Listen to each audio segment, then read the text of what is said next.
হাজার বছর ধরে আমি পথ হাঁটিতেছি পৃথিবীর পথে। শৃঙ্খল সমুদ্র থেকে নিশীথের অন্ধকারে মালয় সাগরে অনেক ঘুরেছি আমি। বিম্বিসার অশোকের ধূসর জগতে সেখানে ছিলাম আমি, আরও দূর অন্ধকারে বিদর্ভ নগরে। আমি ক্লান্ত প্রাণ এক, চারিদিকে জীবনের সমুদ্র সফেন।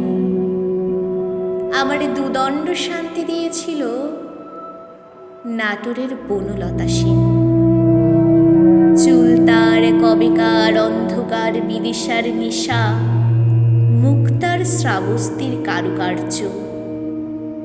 অতি দূর সমুদ্রের পর হাল ভেঙে যে নাবিক হারায় আছে দিশা।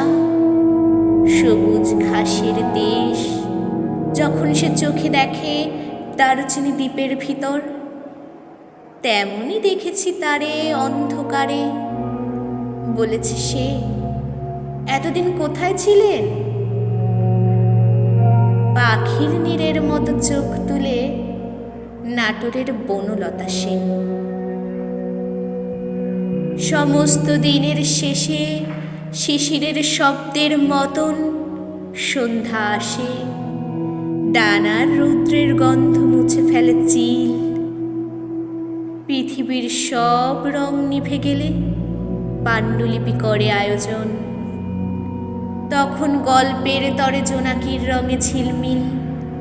সব পাখি ঘরে আসে, সব নদী ফুরায় জীবনের সব লেনদেন।